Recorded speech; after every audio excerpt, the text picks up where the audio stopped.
গরমে ত্রাহি অবস্থা জনজীবনে। আগামী 7 থেকে 8 দিন গরমের এমন তীব্রতা আরও বাড়বে বলে জানিয়েছে আবহাওয়া অধিদপ্তর।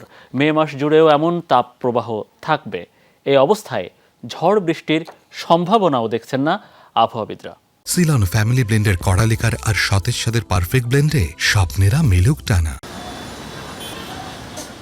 গত কয়েকদিনের তীব্র গরমে বিপর্যস্ত গোটা দেশ। তাপপ্রবাহ নিয়ে স্বস্তির কোনো খবরই নেই আবহাওয়া অধিদপ্তরের কাছে। এপ্রিল ও মে মাস জুড়ে এমন পরিস্থিতির পূর্বাভাস দিচ্ছে সংস্থাটি।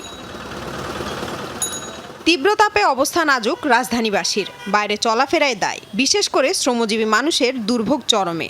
গরম দিনকে দিন বাড়তেছে, এই অবস্থা আমাদের ইনকামও নাই, গাড়ি চালানো যায় না, একটা রাইড নিয়ে গেলে শরীর অবস্থা খারাপ, আর চালানো যায় না। আগে ধরেন 8% কাস্টমারের রস খাইতে 10% কাস্টমারের রস খায়। সেই রকম কামাই নাই, গরম প্রচুর, গরমে গাড়ি চালাইতে পারি না। খারাপ পরিস্থিতি, অবস্থা ঢিল, ঘেমা অবস্থা আর খারাপ। বাতাসে জলীয় বাষ্পের উপস্থিতি কম থাকায় 7 থেকে 8 দিন গরমের তীব্রতা আরও বাড়বে বলছেন আবহাওয়াবিদরা।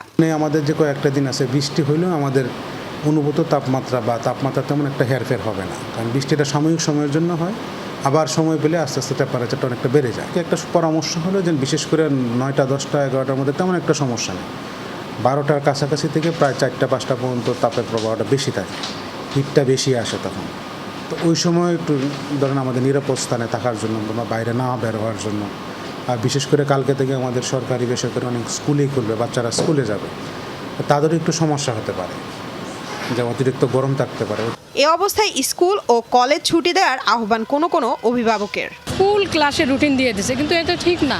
হাফ করলে অন্তত বাচ্চারা হাফ ডে ক্লাস করার পরে বাসায় এসে গোসল করলো, একটু খাওয়া দাওয়া করলো, রেস্ট করলো, সেটা পর্যন্ত আমরা এখন পর্যন্ত কোনো নোটিশ বা কোনো বিজ্ঞপ্তি বা কর্তৃপক্ষের কাছ থেকে এরকম কোনো আশা পাইনি। আমাদের কর্মকাণ্ডে হচ্ছে এগুলা, যেমন গাছপালা প্রাকৃতিক যে আমরা ধ্বংস করতেছি, এই প্রাকৃতিক ধ্বংস করার কারণে গাছপালা হারানোর কারণে আমার মনে হয় এগুলো বেশি বৃদ্ধি পাচ্ছে আর কি।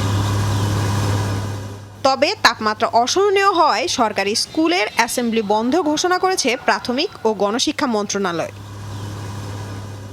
লামিয়া তিথি, যমুনা নিউজ, ঢাকা।